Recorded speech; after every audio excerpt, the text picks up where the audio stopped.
Alors, on est là pour la 6e édition de la co-création dans les locaux de TVT. On a réuni une grosse quarantaine d'étudiants entre CITEC, Ingémédia et l'UFR Sciences et Tech. La thématique cette année, c'est les usages innovants des véhicules autonomes. Donc, c'est un sujet un peu prospectif. Ils vont mettre en œuvre des méthodes de créativité grâce à des animateurs qui sont là pour nous aider, afin de leur faire découvrir le sujet, l'explorer et proposer des choses qui sortent un peu de l'original. Et la dynamique derrière, c'est vraiment une dynamique de co-création, c'est-à-dire qu'on leur lance des thématiques, on leur lance des pistes, on n'a pas les réponses et on n'a même pas cherché à avoir les réponses. C'est à eux de créer les réponses et c'est à eux de structurer, et on peut avoir les mêmes thématiques sur 2 groupes. On va partir dans des directions diamétralement opposées. Mais quand on veut sortir des idées nouvelles, le danger qu'on a, c'est qu'on a toujours tendance à transposer la réalité, celle qu'on connaît, à la situation à laquelle on veut apporter des solutions. Et là, le danger, c'est qu'on va sortir des idées qui sont connues.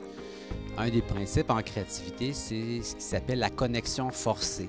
On va te forcer à faire un détour avec des choses qui, pour toi, n'ont aucun lien apparent. Mais c'est justement là l'intention, parce qu'on va t'amener ailleurs, si tu veux sortir des sentiers battus. On nous a appris des techniques et on a du mal à s'éloigner de ces techniques-là, et du coup, rencontrer d'autres techniques, ça nous permet de voir que des fois, quelque chose qui nous semble valable ne l'est pas forcément ou ne l'est pas dans un cas précis. En entreprise, c'est exactement ce qui se passe, puisqu'on se retrouve avec des gens qui viennent de milieux différents, qui viennent d'écoles différentes, et il faut jongler avec à la fois les caractères de chacun et les manières de travailler de chacun. Donc c'était vraiment enrichissant pour ça. Ce que j'ai beaucoup apprécié durant cette semaine de co-création, c'est la technique managériale que nous a inculqué notre tuteur québécois, puisqu'il a une vision qui est très différente de la nôtre au niveau du travail. Et déjà, il était très positif. Il n'y avait pas de mauvaises choses. Tout était de bonnes idées. Et il nous disait, il ne faut pas jeter les idées, mais il ne faut pas en tomber amoureux non plus. Et ça, c'est quelque chose que j'ai trouvé bien, que je peux réappliquer à mon travail maintenant, puisque je me rends compte que lorsque je bloque sur un sujet et que j'y arrive pas, c'est peut-être parce que c'est pas le bon sujet en fait. Déjà, c'est une expérience hors du commun qu'on a eu l'occasion de faire avec cette semaine de co-création. C'est nous qui d'habitude sommes un peu dans cette routine de cours, d'entreprise avec l'alternance. Là, on avait vraiment l'occasion de faire quelque chose de différent, de se mettre entre groupes d'étudiants et de travailler sur un même sujet. Et donc j'en retire vraiment beaucoup de positifs, dans le sens où déjà on a travaillé avec des gens qui n'étaient pas dans la même filière que nous. Ça permet de découvrir des problématiques de communication notamment.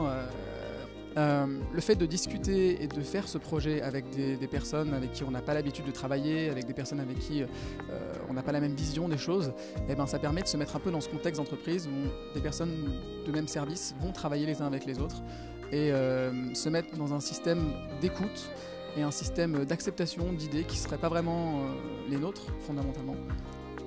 Et je pense qu'à la fin, si on applique ça en entreprise, ça peut être vraiment bénéfique et ça peut vraiment faire gagner en performance, dans le sens où on se débarrasse un peu de ce côté de toute façon, lui c'est un communicant, il comprend pas, ou lui c'est un technicien, il comprend pas. Non, on a chacun notre vision des choses à apporter et il faut savoir tout simplement s'écouter. Je pense que cette semaine de co-création a été très importante dans ce domaine-là, et moi c'est ça que j'ai retenu surtout.